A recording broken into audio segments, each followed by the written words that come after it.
So today, let's dive right in. Rebecca Barkin, I'm going to turn it over to you. And then anybody who has questions, feel free to drop them in the chat, and then we'll have a nice discussion. We'll dig into some things. Rebecca, welcome. All right. Can I take over sharing? I'm gonna take over sharing, yeah. Yes, I will stop sharing, and it should be yours. All right. Okay. So first of all, thanks so much for having me. Recently, I was just saying to Brad before the call, we're fundraising. So I've spent most of my time talking to people in blockchain about the opportunity in media and creative and IP. So it's really nice actually to have a profoundly kind of creative crowd of risk takers here today. I think, we're all sort of aware of the fact that unfortunately, as makers of creative works, we've kind of long had to rely on financiers and platform owners and publishers to kind of grant our ideas oxygen and provide a pathway, to distribution and monetization. But today, like, I'm hoping that what I can do effectively is open your mind to an alternative path. And then also, I'm more than happy, I said this to Brad and Joyce before the call, like, throw me your questions, the good, the bad, and the ugly. I started this company in a bear market. This was my first time in anything blockchain or crypto related, so I will give it to you. I will give it to you straight. So I am Rebecca Barkin, and I'm co-founder and CEO of Lamina1, alongside someone you may know, legendary sci-fi author and technologist Neal Stephenson. Neal and I worked together for years at Magic Leap. You may know him as the man who envisioned and really vividly kind of articulated the metaverse. And named it even as a concept in his 1992 novel Snow Crash. Lamina is a creator-owned platform and kind of built-in economy that we can talk about a little bit later. But it's for direct-to-consumer kind of IP incubation and distribution and monetization. So like one of the big questions we asked ourselves was like, imagine if YouTube was owned by the creators that publish to it, as well as kind of the validators who keep the service safe and running. Imagine if you didn't have to send your fans to Discord, but that community was built in right there. So imagine kind of like if you could see and know your fans, or even co-create with your fans. That's what we're aiming for, and that's what we think is a huge opportunity over the next 10 to 15 years in terms of how IP will be developed and shared.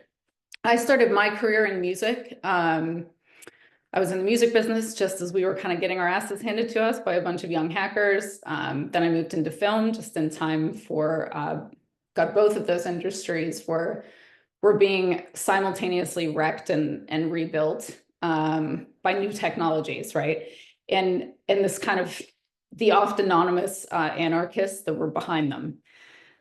Who loved the creative and I think didn't realize that inadvertently they were resetting the value of it to zero. But you have to stick with it, right? You have to evolve with it. So it was really clear to me in that time, and I'm a huge fan of music, a huge fan of film, that tech was taking the wheel in terms of like determining what the next business model or what the evolution of that business model was going to look like. And I knew that the tech community valued different things. And thought that this might eventually enter some dangerous territory. So I went down the rabbit hole, and I moved actually up to Silicon Valley from Los Angeles.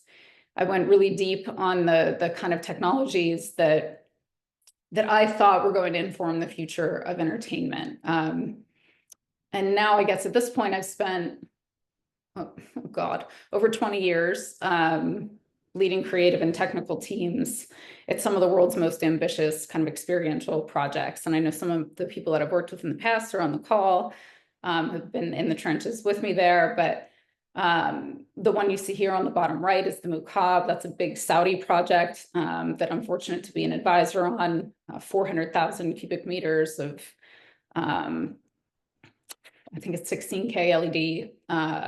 It's crazy. I was like, I don't even know if this is a good idea, but I gotta be involved in it. And then Madison Square Garden Sphere, I worked there in content and technical partnerships. So developing that slate of content that they launched with, trying all sorts of things in terms of like, what is advertising compelling content on the outside of the sphere. I did not get to work on an EMI, but I do know them now. And I do think that was one of the best, and I would have loved to have worked on it while I was there. I was at Magic Leap for years, Nod.AI beforehand. That was really about positional tracking and how to give immersion. And then music and film, indie film distribution before. At Magic Leap, I did lead the studios group there right up until that infamous kind of layoff event that we all know affectionately referred to as the snap among insiders. But during my time there, I produced Tonandi, which is that one in the middle. And I know I see Alba here. He worked on it as well with me from the mill.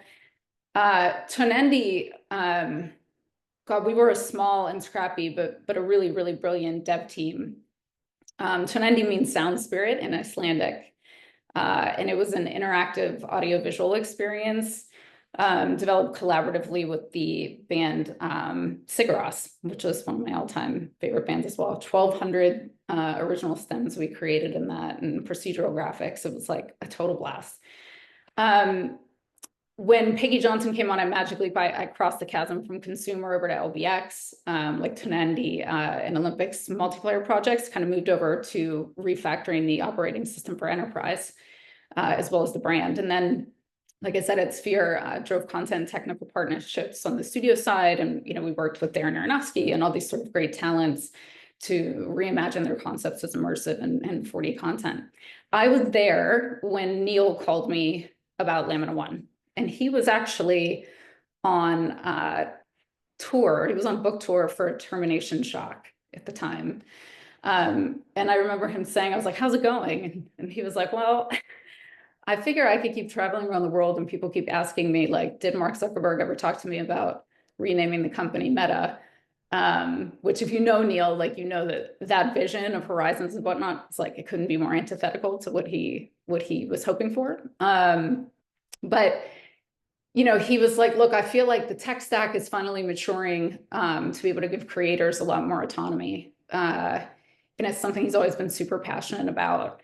So he called me, and what we decided to build here was Lamina, which is a platform to enable kind of a new type of content economy, which is really where I'm hoping to kind of keep the conversation focused today, is what does it mean and why is it important to have this new kind of content economy? We see it as a place where digital creators, which are crossing all sorts of boundaries now, all different types of media, can come to really realize the value and the full potential of their IP through ownership, right? So ownership of the content, equity in the actual platform that distributes it, and direct engagement with the audiences that love it. So in short, like, again, kind of like we saw in the early 2000s, it was really apparent that the content landscape was evolving really rapidly. All this access to kind of new tools, including AI, really opened this aperture around who could come into a content economy, around media, entertainment, and culture, like who was entering the scene, who was entering the chat. Short form was becoming like a huge area of development, and actually taking a lot from the streamers. It still is. So when we looked at these kind of legacy models that remain, and they're really restrictive in rights and distribution and archaic in the way that they're licensing, which makes it really difficult for fans to sort of cross-pollinate and really join an IP universe, we thought we could do better. And really these three things we think are the foundation of kind of where content is headed, which is obviously ownership, like I mentioned. So making sure that people have control over their IP and that they have equity in the platform that they publish to. Direct to consumer economics. So like, Hollywood has held, there's kind of been a moat around distribution and the cost of distribution, the cost of creation that has allowed them to dictate the economics around these types of things for a long time. But those moats are disappearing. And even with the cost of creation, it went up, even as like distribution became more viable with digital distribution, more cost effective. you still had the cost of creation like soaring. Well, now that's starting to come down with AI, right? At least in terms of concepting and there's a lot of really interesting stuff going on in AI filmmaking, but essentially those moats are disappearing. And the last kind of major thing was ownership. So if you could eliminate those middlemen, you could really improve the economics and create better prosperity among creatives. So that was a really hot sort of, pillar for us as well. And then collaboration. So like 72%, Christina Lee Storm, which many of you may know, we did a presentation this year at the Venice Film Festival about this as well, right? This phenomenon. And it was really interesting to hear even how the Academy is looking at like, wait a minute, like how are things getting funded now? What types of content are actually taking overall attention within the economy? And what are fans expecting in terms of collaboration and interaction? So 72% of consumers aged 18 to 35 expected to actually interact with the creators and brands that they love. So becoming really active participants in world building and storytelling was becoming kind of another foundational pillar about how the entertainment industry was changing. And I think you see some of that with Fortnite and Roblox for sure. So UGC, right, is playing a huge role. And of course, you have AI tools like Runway and Sora and World Labs that cut cost and time. I mean, being able to take World Labs does 2D image to 3D world generation in 90 seconds, right? Like you can put a photo or an illustration, and then in 90 seconds, it turns out a explorable 3D world with geometry. Like that's pretty incredible. And as a previs tool, that's pretty amazing. So social apps also started to provide this kind of launchpad, right? So you have AI, then you have social platforms that are giving creators a launchpad. You have these alternative financing tools that are coming along, which we're going to talk about, which I think are really exciting and a huge opportunity for people developing creative now. And then you kind of combine that with this idea that digital assets in general and crypto are growing in terms of mainstream. Now, there's a lot we can talk about in terms of crypto. You can fire all of your questions at me. I will answer them very honestly. There's some ups and downs for sure. But I hope that today we'll like look at it in terms of like the technology itself. Because the creator economy in general is set to reach about 480 billion by 2027 per Goldman Sachs. So it's not going anywhere. It's about how you harness it. So the bottom line being we're at a turning point, and content is no longer just about passive consumption. It's about like how you pull your audience in early to design for that and design for contribution and collaboration and reward. So I thought that this was worth bringing up because I'm sure a lot of you have seen the same sort of things that I've seen lately. Gen Z has very kind of shifting preferences here. This Deloitte study recently highlighted, that younger consumers are really preferring creator-driven content. They find it more relatable. It's short form. It's like, I'm not saying it's a good thing. It's just what's happening. And the signals are kind of there, right? That there's this major warning to Hollywood that consumer habits are changing. And I think the studios are trying to sort of figure out where they sit there. But as a result, what's happened is kind of the indie film market has basically fallen out in terms of financing. Like the middle of the market has pretty much fallen out there. Like if you're making a Marvel film with what studios would see as kind of bankable content, then maybe it's a little different. But that's why you're seeing people like Mark Duplass, right, stand up, and this was just circulating, I think, last week, and distributing his film The Long, Long Night directly to the audience. So, I love that he says it's time for a revolution in distribution. Obviously, part of the challenges with distribution is you have to have scale in order for it to be worth it. And there haven't really been a lot of other independent platforms that could prove out distribution, which is why we thought that blockchain, because it's so global and it's so massive, and there's different types of incentives for people who perform different types of activities within the ecosystem, could really work. So anyway, Mark Duplass, right? I think this was a great example recently. And funny enough, I actually worked on the digital distribution in the early 2000s for some of his early films, like Hannah Takes the Stairs and The Puffy Chair. So it's really fun to see him kind of continuing to carry the flag for indie. And then this quote from David Freeman, this post from David Freeman at CAA, I thought was really powerful as well, which is, here's somebody who is a CAA, executive, emphasizing this kind of broad industry trend, right? And saying that success now hinges on audience first strategies, not just IP ownership, but IP ownership is big, right? Owning your audience, not just your content, is really essential for the future of entertainment. And then up in the upper right-hand side here, this Pressman film example. So this is through Republic. And what they did was leverage Republic's crowdfunding tool, which allows for combination Reg D and Reg CF financing. So that just means that you can combine traditional financing with crowdfunding, and they'll track the equity associated with it. So Pressman Film, which has, huge catalog of films, they had Wall Street and American Psycho, raised nearly 2 million from 371 investors, showing that like there is a real public interest in backing creator-led projects.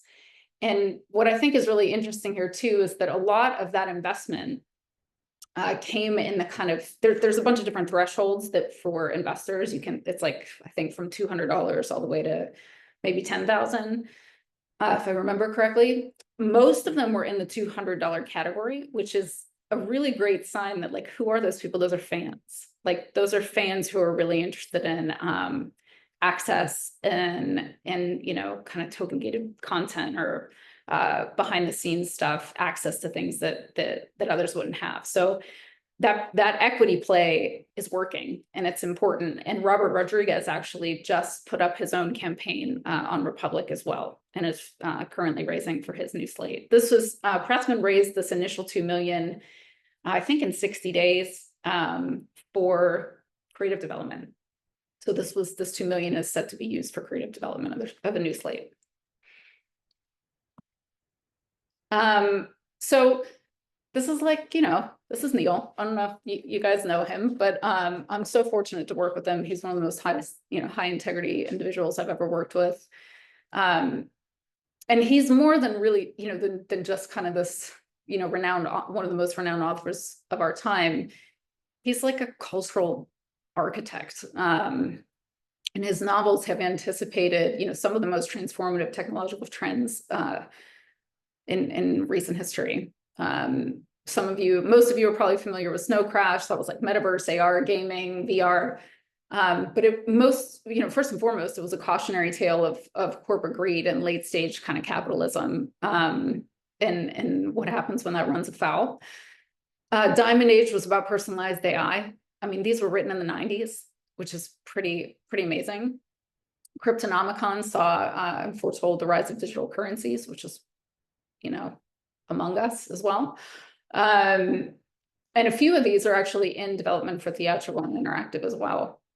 But I think one of the reasons why this is important to bring up is that like, it's been really hard to get creatives to see this kind of other path that exists for funding and distribution and to take it seriously. And there's a lot of like protocols out there that are being made by tech bros that are trying to be pushed to creatives as solutions, but like without a real creative at the helm, who's run into this issue themselves, right? Like when Neal was young, he Paramount optioned Snow Crash, and it's been 30 years that he's waited for that to be made into anything and not been able to touch his own IP through like the metaverse being a thing. Like that's a crazy, frustrating experience. So with him at the helm, it really sent a strong signal, I think, to creators that this is a place where you can come and you can expect fidelity and you can expect integrity. The only reason I'll show this slide is not really to talk about Lamina, but just to say that when you have creative heavyweights like involved, we can turn the heads a little bit, right? Like one of the things you're really battling with getting creatives to take this seriously is the kind of stigma around blockchain in general, right? Like not all blockchain is crypto, not all crypto is the same, not all crypto is meme coins. Like it's been really tough to battle as a founder as well over the last few years.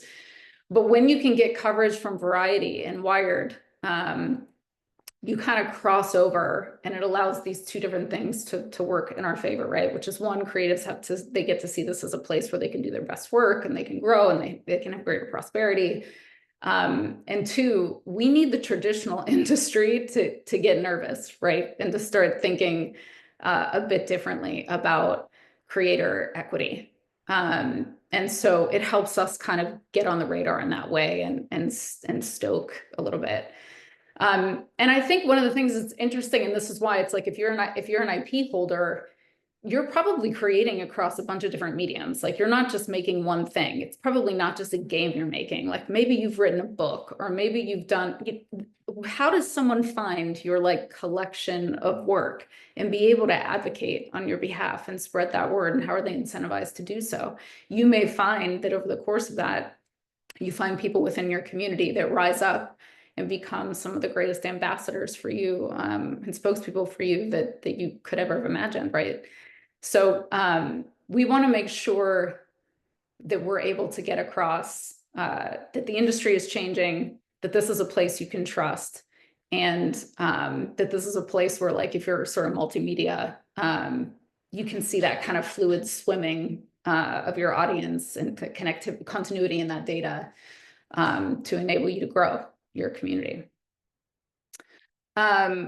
We talk a lot about what IP means as a platform. And I guess what there's been some really, really great articles from, I think his name is Doug Shapiro, over the last few years about this, about the need for creators to look at their IP as a platform, that it's dynamic, that there is a way that you can use that as the baseline to engage with your community earlier in the life cycle and in the creative development of a project, to even take some financing from that, to take some direction from your audience, to be able to plug in. What we wanted to be able to build is like this kind of one-stop shop where creators didn't have to think about the technology at all. They could focus on what they do best and focus on connecting directly with their community.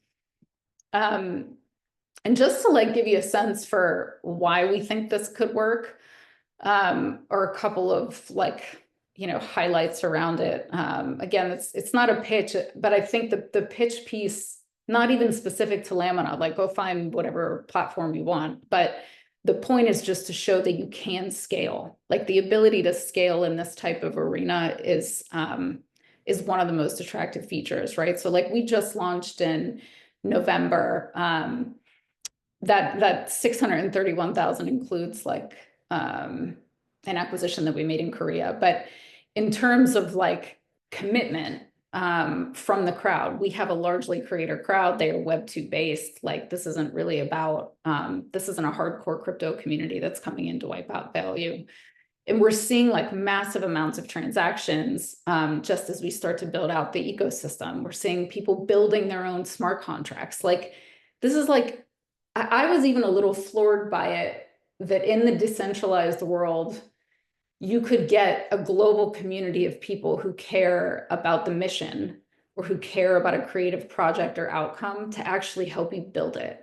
Like, there are people that are doing this round the clock, which is pretty phenomenal and great support, and just a different way of looking at traditional type of, creative development.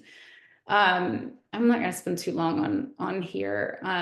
We did raise, I think, like, again, for sort of the founders or entrepreneurs in the group, like, I'm happy to talk about fundraising towards the end too. We made the decision to raise less because I think in general, in a decentralized world where you're supposed to have truly distributed ownership, VCs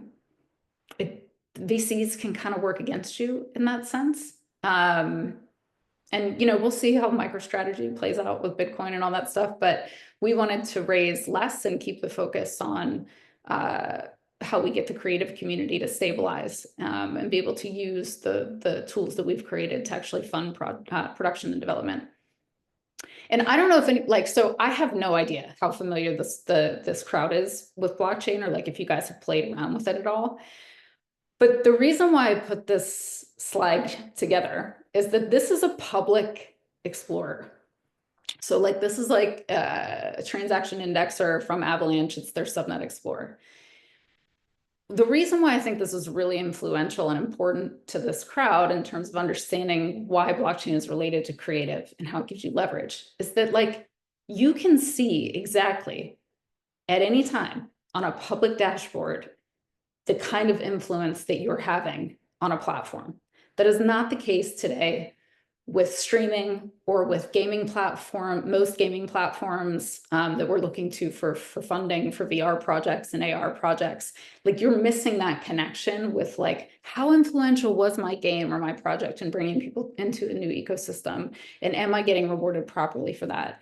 And so attribution, in my mind, being able to prove out attribution does really help you have greater leverage as a creator.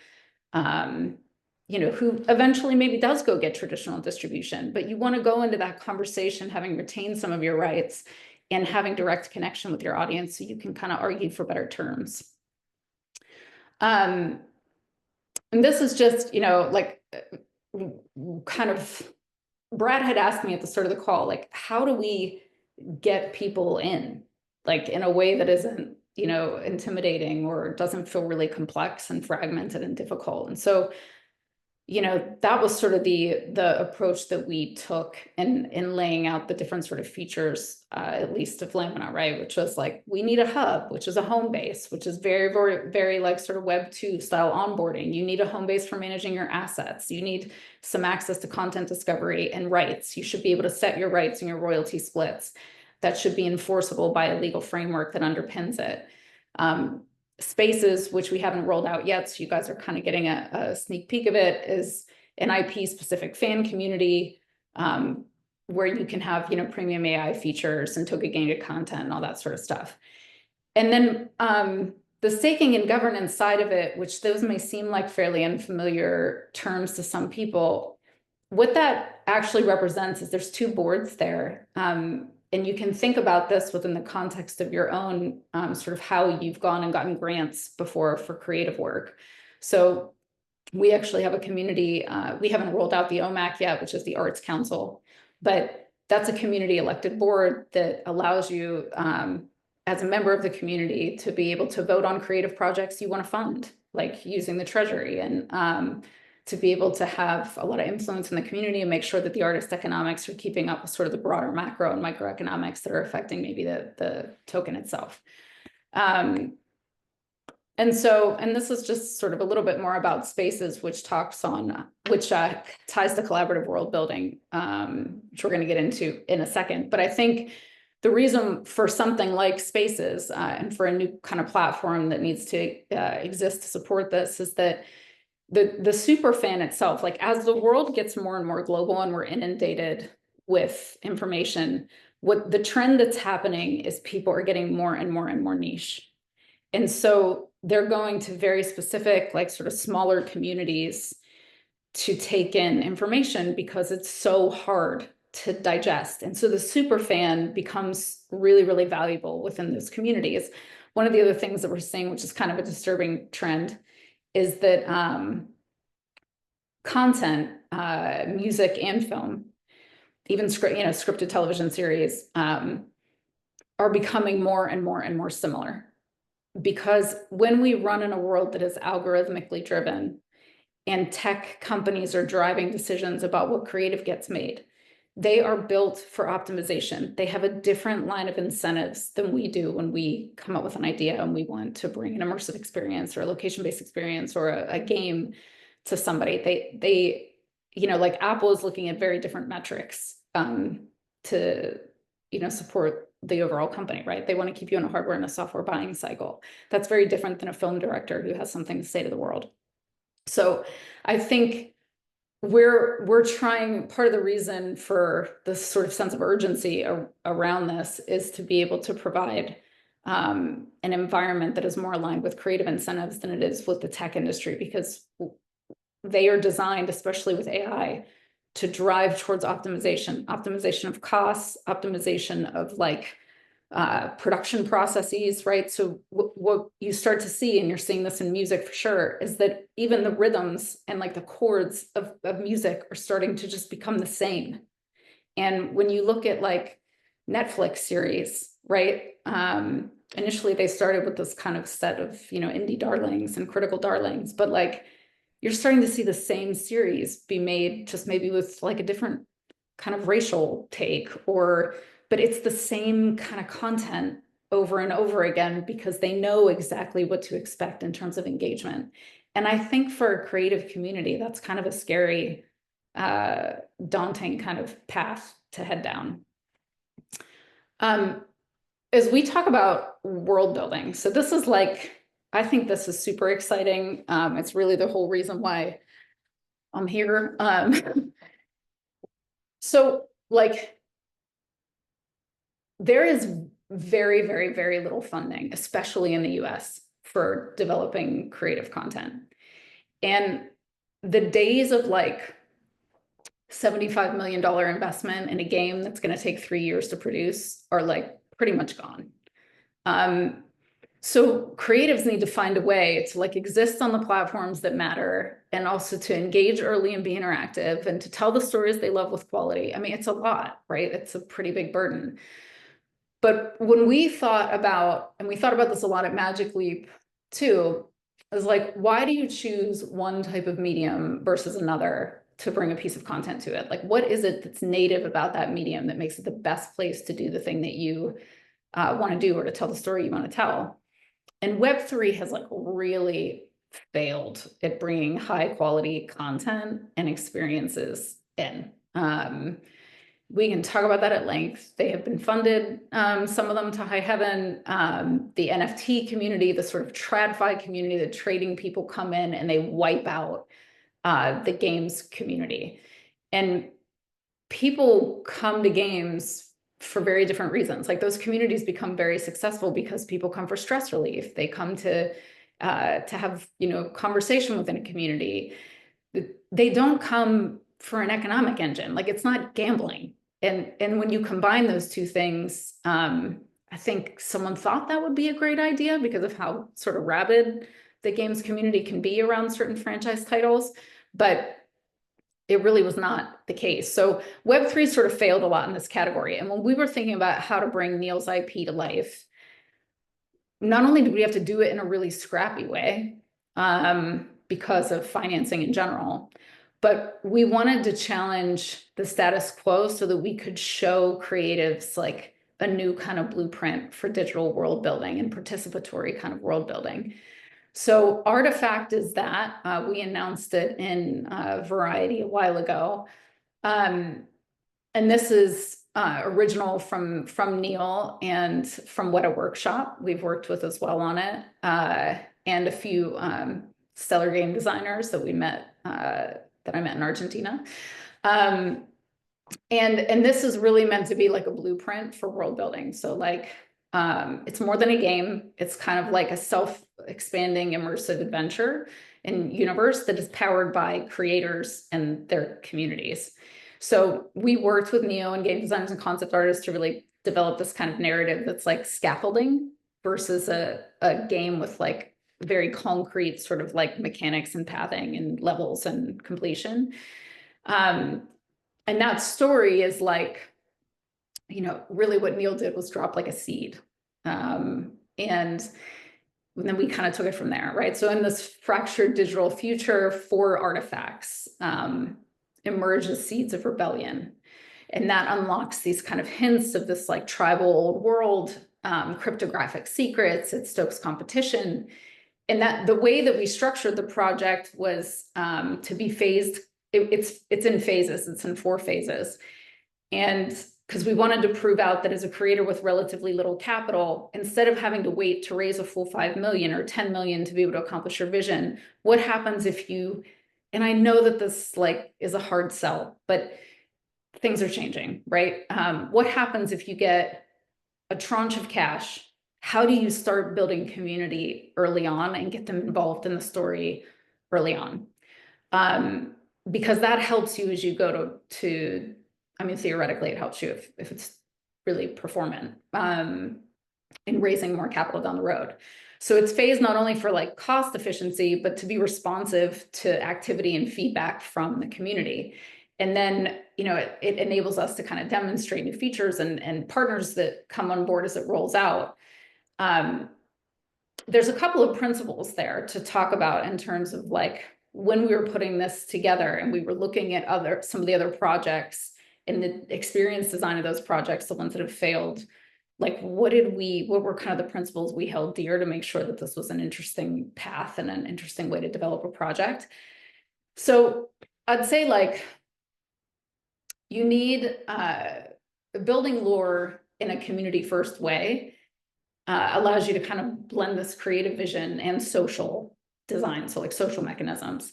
And the key is really to set up this super flexible framework where the community has room to expand and explore and expand on the IP itself, explore it, and even kind of give you some new ideas about what is resonating and how to continue to build on it.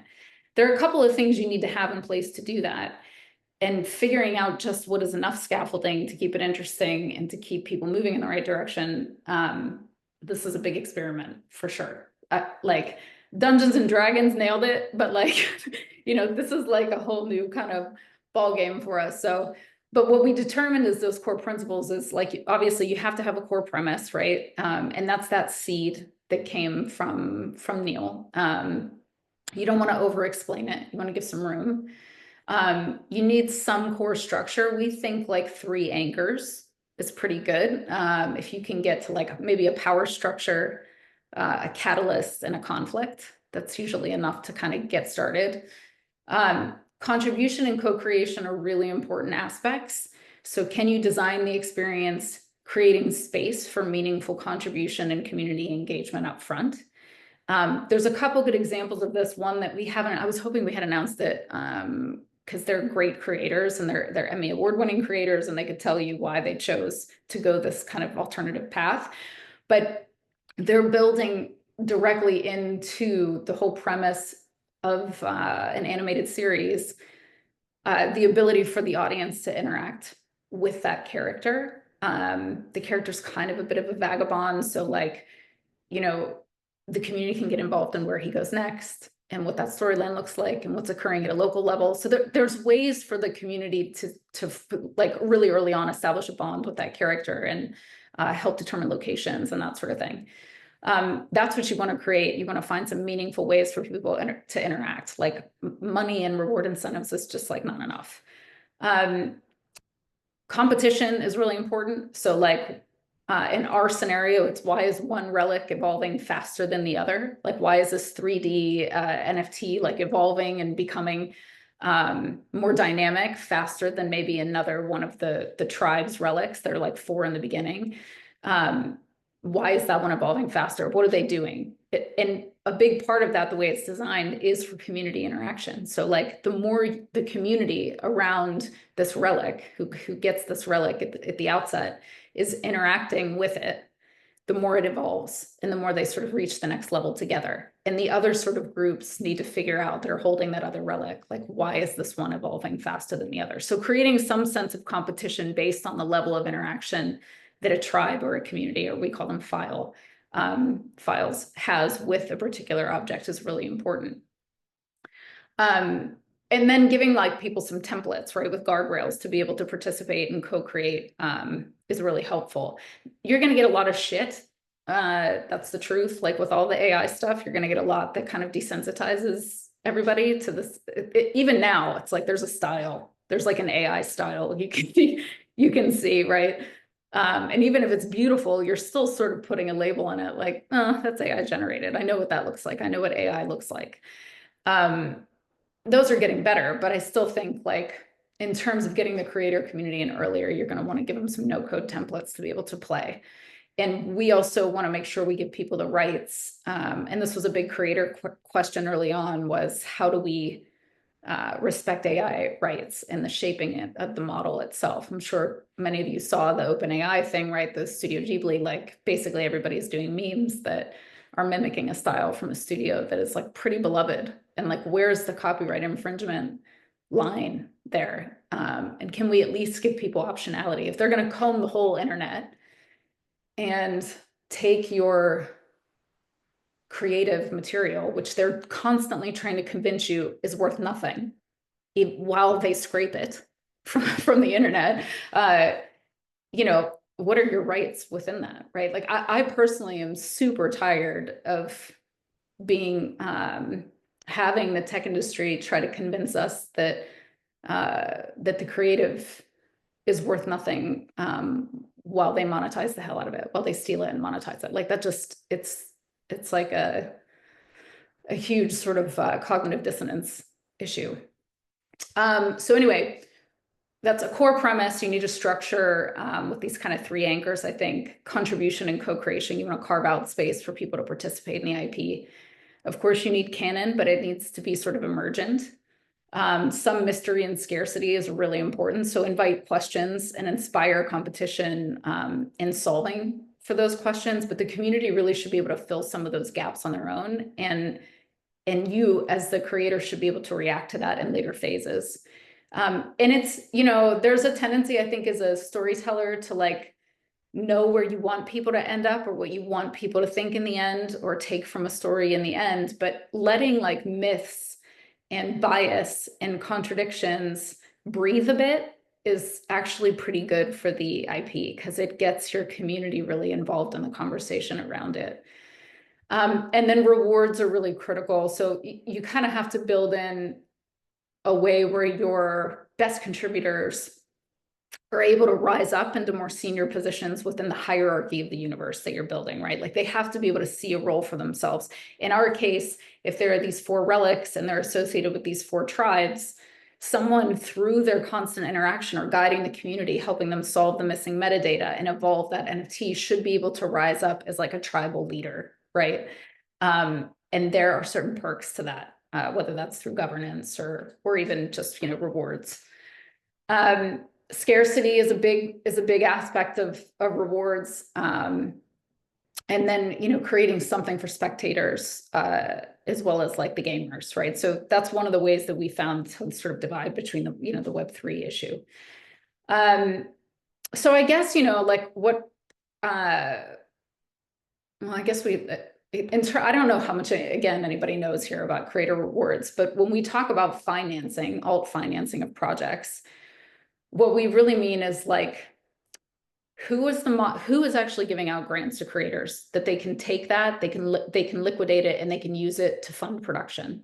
Like that's something we're really interested in, is teaching creators how to manage this treasury that they get to be able to fund a project on an ongoing basis and then be able to reward their customers for participating in that IP universe. So we've created this kind of economic flywheel that's designed for the creative community to help support that. And that, you know, is 10% of our overall cash supply goes towards creator grants and being able to make sure there's really compelling creative work on the platform. The only people who actually even own the token at this point are people who have made creative projects, who have helped us build the platform, or who are running our validators. But you get the chance as a creator to earn there, to stake your tokens and see them grow. And that really is your money to make creative projects. And I think like what I just would leave everyone with is like, when we talk about IP as a platform, what we're really talking about is like the ability to transform your IP into something that you know, that your fans can remix, that they can expand upon and create even kind of like passive forms of income, revenue streaming opportunities you may not have thought of, merchandising opportunities you may not have thought of. And then be able to monetize at scale, but like without losing control of your IP. Like that's what this all comes back to. And I think it's ideal for kind of these shared universes for fandom driven stories. And even if you're thinking about sort of AI, you know, assisted co-creation, we've seen some really cool stuff from Paul, you know, the director Paul Trillo. You know, John Gaeta is really active in this space as well, with sort of like, how do we create a self-publishing tool for AI filmmakers to be celebrated for their work and be able to monetize it on their own. So in general, it comes down to like, you know, why should you care? Owning your IP has, the old model really is about rent seeking and attention, algorithms, being slave to the algorithm. And the new model is really about relationships direct with your fans that allow you to be able to monetize in more creative ways and to be able to have that leverage in your back pocket when you go in and you argue for funding. new funding models without gatekeepers. This is like a really big one. And it's one of the things that in working with creators all throughout the year who are making all different types of creative projects, we heard over and over again. It's like, how do we get funding? So this is like, consider crowdfunding as ownership. Consider if you are a filmmaker and you have beautiful concept art that might really draw people in early, like consider monetizing that and getting people excited and part of the process. It doesn't have to affect your core storyline, but the more that you can show that there's community involvement, the more leverage you have in achieving fundraising and traditional distribution down the road.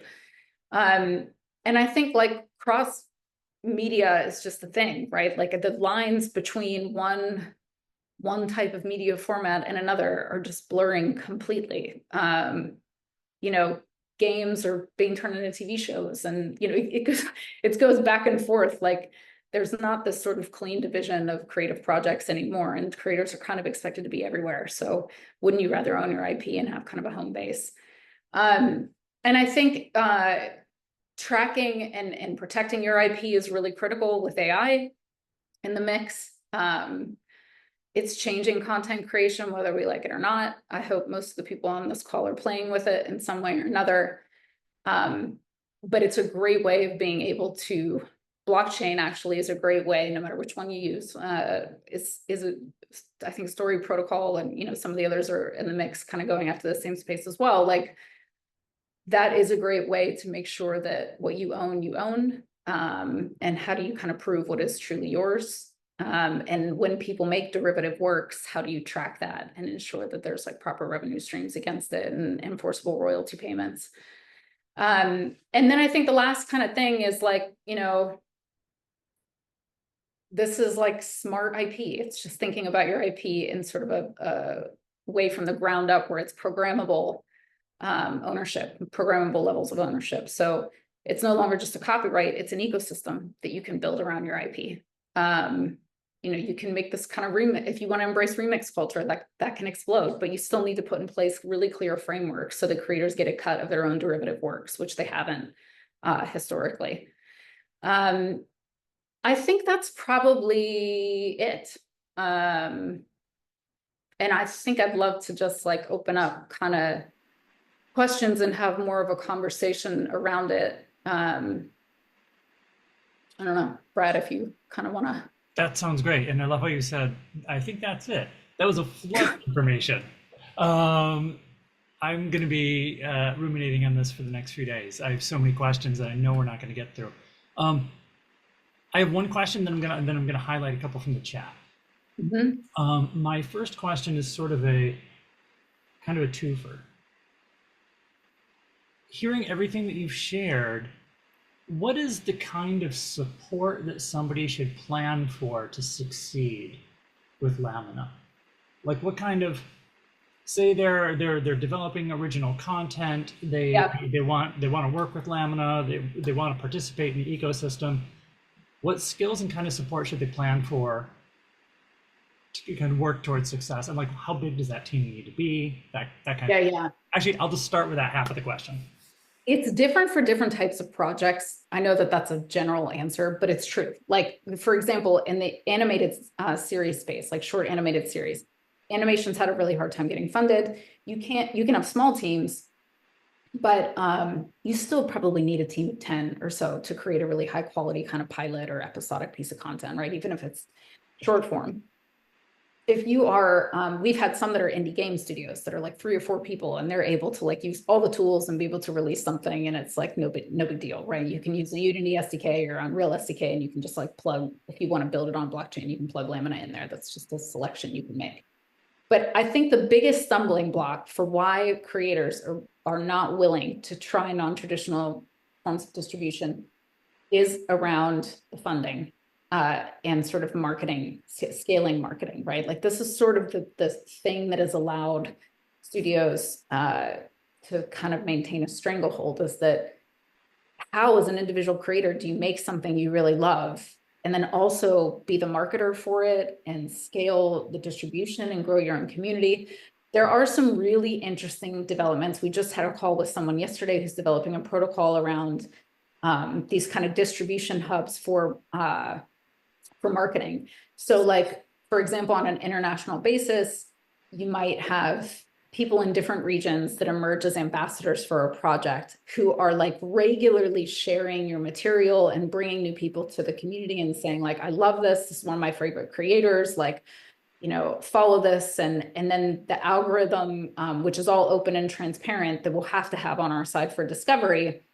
And we're like evaluating the protocols to do that and with different kind of levels of transparency and integrity. But like, you know, the marketing side of it, how you actually scale it, is a big part of it and a big part of the consideration for creators. So one of the things we say to them about funding, like if you're going to run one of these like Reg D, Reg CF combination crowdfunding campaigns, you got to have some people associated with the project that are like well-known. Like otherwise, don't expect that to do real well for you otherwise. And we're pretty like honest about that, is like, you know, if you don't have a name or a track record, crowdfunding is tough. And it's a lot of work, and it could set you up for disaster in that way and kind of like hurt, you know, it can hurt in the process. So I think when you're setting up a project, knowing how you're going to approach fundraising, if you're willing to do it in a phased way where you can like kind of early on test concepts and creative with a community, that's a great way to approach it. And I think it gives like a lot of insight early on. So you kind of have to think, creative people who are building their own projects are in a sense CEOs, like they are CEOs of a creative project, right? And even though it might be one particular piece of IP, you do have to think about your financing strategy, and you do need to think about the business model around it. And we're here to give you all the tools that you need to be able to help amplify all that and do that. But you do need to be a creator that's willing to think in that way. Like out the gate, we're willing to help. We've done a lot of hand-holding to talk to like an independent filmmaker who has an idea for a film that's a $5 million film, and they've done really, really beautiful concept work. And that is easily sort of marketable, or could, you know, the purchase of which could score you equity or early access or feedback on the script, or maybe even appearance in the film in some way or another. But you got to think in that way. And that's why those like principles are really important. So like as a creator that's willing, that's like, look, IP ownership is important to me. I've got enough of a background where I feel like I can support crowdfunding. Great, like set that project up. Let's see how you can monetize earlier in the life cycle. We'll give you all the tools in the world to help amplify it. We have a huge community that is incentivized to promote other creative work, which is something that's totally missing from the current media landscape. If you're an indie, you have a lot less sort of to lose, right? A lot less on the line. You can kind of play around and experiment with these different things all the time. But we found that some of the bigger creators, that's like one of the things that they struggle with, is they've been fortunate enough to just be able to be creatives and get funding in the past. And now they're not able to find that funding, and they have a thing they really love and they really want to make. And so there's a bit of like a onboarding period where it's like the reality of you're going to have to think about the business of your creative as well. Those are the big challenges, I think. Yeah, that's helpful. And we only have a minute left. I suspect a bunch of people are going to have more questions. This is really helpful. Should have checked with you before we did this session, Rebecca, but if people want to follow up, want to learn more about Lamina, who should they contact? I think for now they're welcome to reach out to me, or if you have like a project you want to submit for a grant, you can reach out to ecosystem at lamina1.com. We have somebody who manages all our partnerships in biz dev. Her name is Geraldine Pamphile. So, you know, myself or Geraldine, we're a small team moment. So. Okay, that's great. And thank you for everybody in the chat who's been sort of pitching in and fielding questions as we went. It's been an active group. That hour absolutely flew by. Rebecca, thank you very much for joining us today. Joyce, thank you for making sure everything is running on time. and everybody who spent some time with us today. Thank you for showing up and bringing your energy. Yeah, you got it. Thanks so much for the time and for your interest and open mind and kind of doing things a little differently. So, Absolutely. I think we're all about that. okay. Thanks, everyone. Thanks, all.